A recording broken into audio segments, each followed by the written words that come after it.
Morning, good afternoon, good evening, you lovely people, whichever one it is for you.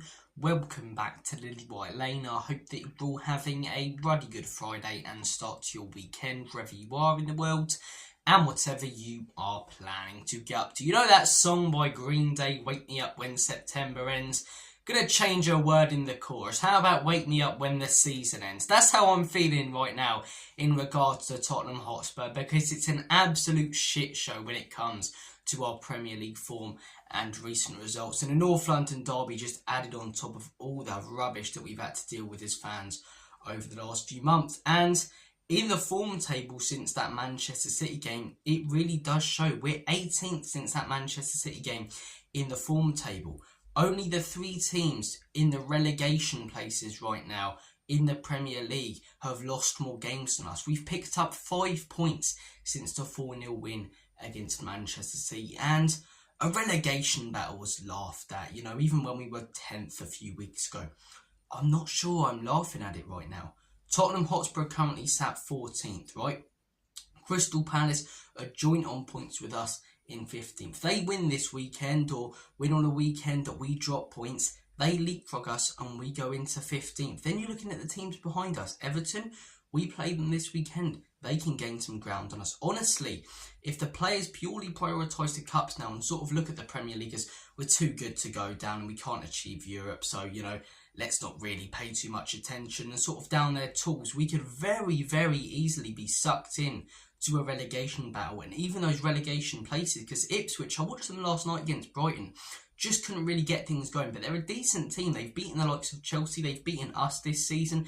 Teams like Ipswich, Everton with David Moyes, he'll eventually get things going, start to click there, I imagine, get that new manager bounce.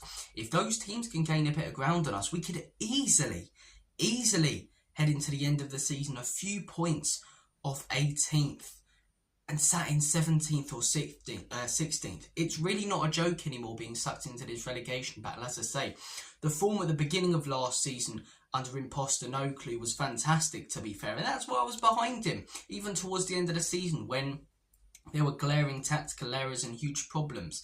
I said, I'm going to hold my horses on this one, give him a third transfer window and judge him on his second season. Because whilst the end of the season was crap, a 5th place finish isn't bad at all for a first season. But the likes of Timo Werner coming in, the fact that he's had more backing than the last two managers, and the fact that we're now sat 14th and far closer to relegation than we are Europe, we're 11 points off 7th. I don't get how anyone can be behind this guy. I don't get how anyone can say he's doing a decent job. Even if he wins a cup, so did AVB, and AVB did a far better job in the league, and everyone was hounding him out and asking for him to get sacked. Conte and Jose. Conte left us in 4th, Jose left us in the European places. People were hounding them out to get sacked. So this manager's doing a horrific job. And as I say, we don't take this league seriously. We keep playing the way that we have. Our form pretty much really since the end of last November continues, but especially since the end of that Manchester City game continues, we could very, very, very easily be fighting for our lives at the end of the season. As I say, fans will obviously think it. I've seen loads saying, no, we're too good to go down, and I still sort of have that in my head, but we don't want the players to start thinking that, because the players start thinking that, that's when you start downing tools, that's when you start dropping points and not caring in the Premier League, and that's how you get very easily sucked in and sleepwalk into a relegation battle. It's mad. Conte and Jose hounded out by many fans a few years ago when we were competing for Europe, yet people are calling anyone who calls this guy out toxic, negative and part of the problem when we're sat 14th and getting closer and closer to a relegation battle. It's mad. Why is there this backing for this guy that wasn't there for the last few managers? Because opposition fans say we're entertaining. Of course we are to them when we constantly concede goals. Since that Manchester City game, we've picked up 5 points out of a possible 27. The only win we've got since then was against Southampton. The 2 points that we got were against Fulham, who, no disrespect, are a pretty average team. They're all right. Marco Silva gets the best out of his players that he can, but not going to, as I say, get Europe in my opinion. And a point against Wolves at home, who are currently in the relegation places. We're dropping points to the teams in the relegation battle with us. We lost to Ipswich. We've got Man United in a month. They could really pull away from us. Everyone was laughing at them a few months ago. They're ahead of us now. Graham Potter, 1 game in charge at West Ham, 1 win, and after their horrific season where Lopetegui got sacked, they're above us. But this manager needs time. Oh, it's the owners. Oh, the players aren't good enough. Hang on a second, right?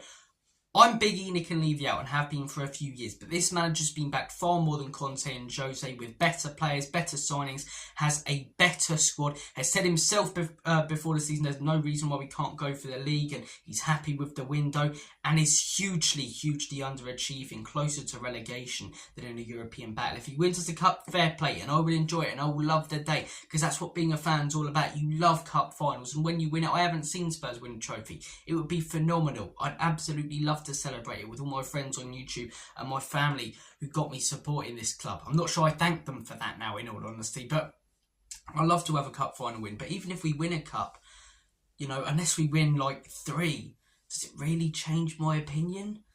I'm not sure, because to be that far down in the league table, I'm sorry, as I say, Brentford, Brighton, West Ham, even just now, half of the teams above us, right, have a worse squad than us, probably more than half. But their managers get the most out of their players and they play to their strengths. That's why they're above us. Whereas our manager sticks to what's not working. Oh, he's persisting. He's persisting with something that's constantly failing. And you want me to applaud him by sticking by his morals that have him 14th in the league with this Spurs side that should be at least competing for Europe. We've not got title-winning players, but I'm sorry. Heung-min Son, Dejan Kulusevski, James Maddison, the defenders who his tactics have injured, Udogie, Porro, Bentancur, Sarr, Bissouma. These are not 14th place players. They are not. Even though some of them are hugely overrated, people say, oh, Kulusevski's outstanding, this player's outstanding. We don't have really any world-class players, in my opinion. That's why we're not competing for leagues. But that team should at least be 4th to 7th. And they're not. And I tell you what, if we still had Antonio Conte and we were in this position and the owners weren't sacking him, there would be riots over social media. But again, if you call out this guy, if you're against this guy, if you don't back this guy, you're called toxic, negative. You don't see what I do. Trust the process. Trust what's failing. Okay, you can if you like, but I'm not going to. I won't be there, as Greg Davies said, This guy has to go. He's the worst manager Spurs have had in donkey's years, the worst I've seen, tactically inept, statistically, as I say, the results have been pathetic, playing players out of position constantly, causing injury problems, arrogant in his press conferences, coming out with stupid, contradicting and crazy comments such as, I'm okay with conceding goals. When last season he says things, after Spurs fans wanted Man City to win, saying, the foundations are fragile at this football club. He's calling out Spurs fans who didn't want Arsenal to win the league, as I say, saying the foundations are fragile. And then he's coming out with comments this season such as, I'm okay with conceding goals. Coming out with comments such as long as we're entertaining, mate. But Ange has a winning mentality. That mentality might work in Scotland. Oh, you're being patronising. Yes, I am, because it's nowhere near as good of a league as the Premier League, and you need to be better tactically in the Premier League. You need to think quicker. He had the best team in Scotland and therefore won the league. He doesn't, and in my opinion, the only way his tactics would work in the Premier League is if he was managing the best team with the best players. Other than that, it doesn't work. There's no adapting, there's persisting with failing tactics, stupid comments that he comes out with, 14th in the league table, stats horrendous, constantly losing, dragged into a relegation battle. Ange must go, in my opinion, and if he doesn't, if we keep persisting with this, we lose to Everton on the weekend, lose to Ipswich in a while, lose to Man United, very, very easily dragged into a relegation battle. It's not laughable anymore. Thank you guys for watching. Take care of yourselves. Have a good day. And as always, Comedy Spurs, Enoch out, Ange out, Lange out. Everyone out at the football club. Have a good weekend though, guys.